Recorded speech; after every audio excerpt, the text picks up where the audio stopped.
Welcome back to the Andrew Tate Show by GSMC Sports. We have been talking NBA Conference Finals, covering the Mavericks and Timberwolves in segment 1, and then Pacers and Celtics in segment 2. As I mentioned before the break, we're moving on to that NCAA $2.8 billion settlement.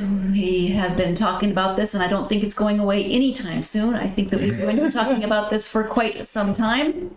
So let me just go ahead and click on the correct things. As always, still working on the correct things. Making those adjustments. Making the donuts. Showing my age. Time to make the donuts.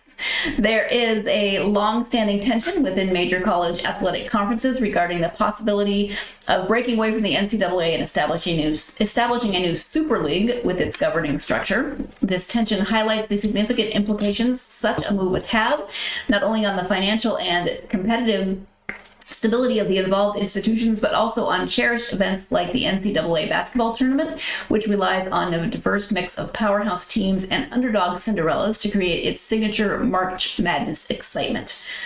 However, the narrative takes a turn with the recent development of a settlement in the federal House versus NCAA case, stemming from the NCAA's decision to permit athletes to profit from their name, image, and likeness, NIL. The settlement, amounting to a substantial $2.8 billion, aims to compensate athletes who were previously denied the opportunity to benefit from their NIL.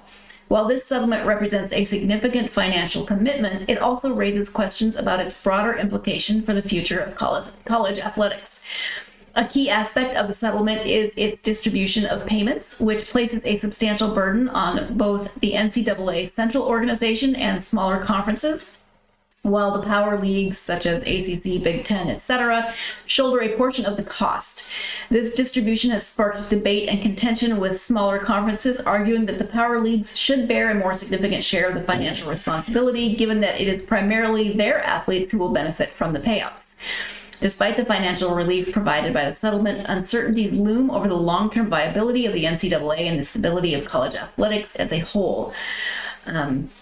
There is the interdependence between them within the NCAA framework. It also raises concerns about the potential for future legal challenges and the need for colleges to adapt to a shifting landscape where athlete compensation becomes a significant factor in the economic equation. Overall, while the settlement may offer temporary respite, it underscores the underlying tensions and complexities within the collegiate sports landscape, leaving the future trajectory of college athletics uncertain.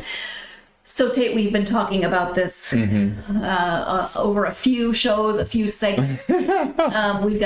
We've got pictures going next to us in the slideshow with basketball. So let's talk about March Madness, and what are your thoughts on this settlement specifically in regards to March Madness? Okay. I think this is going to save March Madness, and here's the reason why. I remember when I was younger, March Madness was a huge thing, and March Madness right now is still a big deal. But one of the big things about watching March Madness this year, the excitement was actually the women's March Madness. Caitlin Clark, Reese, at LSU, watching South Carolina come on and win it all. The reason why, the women's March Madness outthrew the men. It was the biggest women's March Madness ever. But I look at this whole settlement as a big injection into March Madness and how it's going to improve March Madness. Before, the world of college basketball was about the one and dones.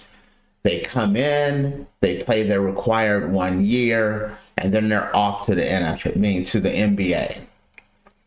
This whole settlement changes this, Sarah. The reason why it's going to change things is because of the fact that basketball players and teams are already starting to make a dramatic shift to they want that true team.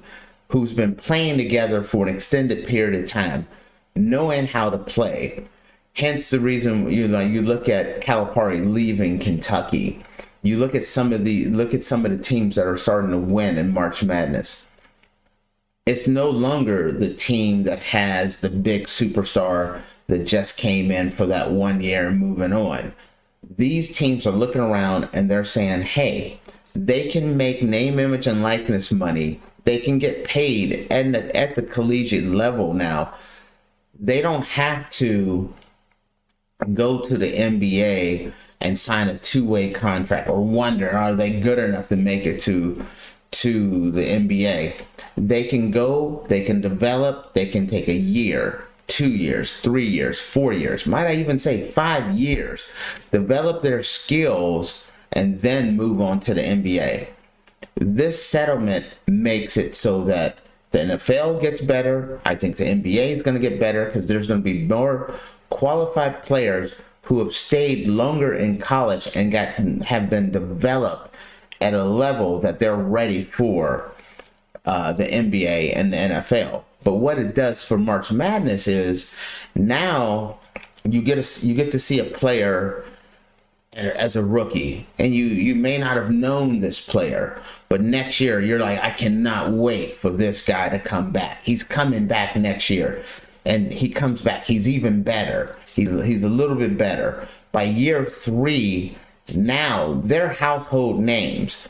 That's what's going to happen in March Madness, is now that these players are able to make an income, are able to get endorsements and name, image, and likeness, they don't have to rush and get out to go to the pros.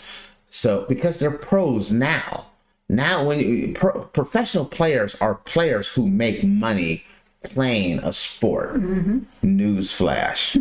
These players are getting paid to play sports now. There's a different league. The big league is the NBA or the NFL. But the minor league professional players are the NCAA players.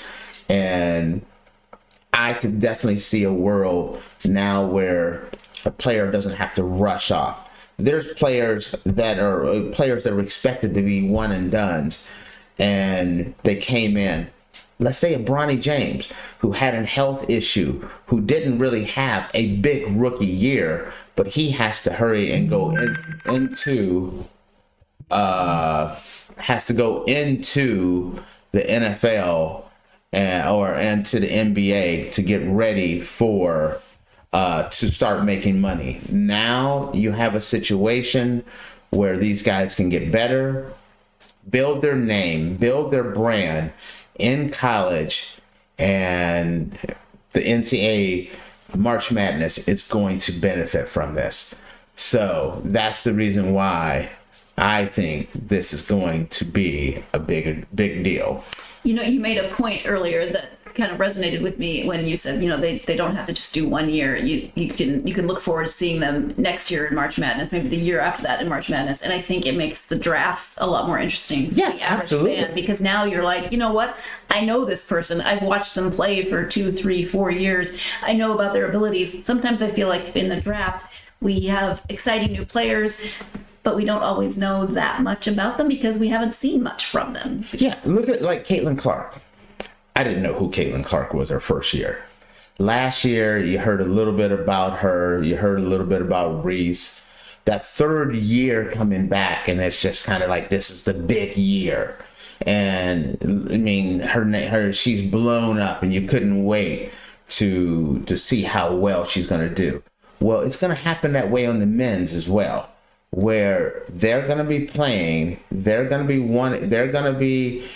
to learn about them their rookie year, you're going to wait, see them break out their sophomore year, and then you can't wait. Not only that, year, 2 years, now you're going to know these names. Can't wait to see them in the NBA draft. Can't wait to see how well they're going to play in the NBA or in the NFL.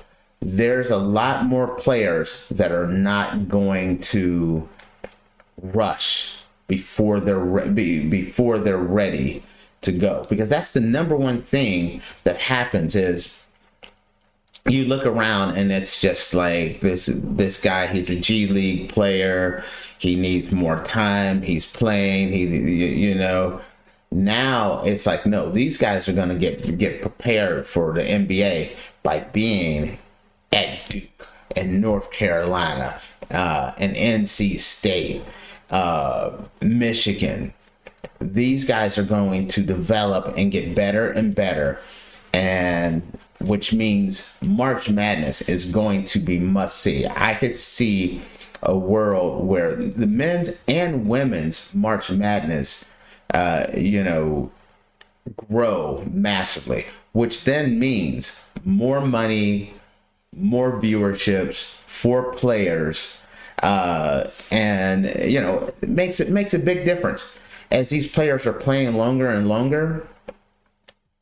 As they're more, you look around and you see players. I remember watching Patrick Ewing play at Georgetown and watching Michael Jordan play at North Carolina, and then next year play at North Carolina, and just get better and better. These guys didn't go right into the NBA.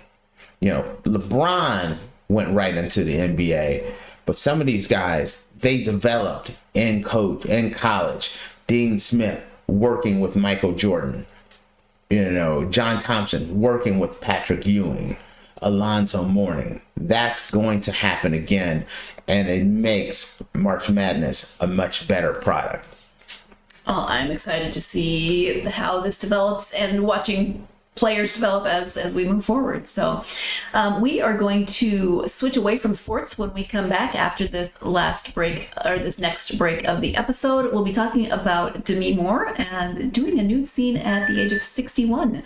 So stay tuned. You are watching the Andrew Tate Show by GSMC Sports, and we will be right back.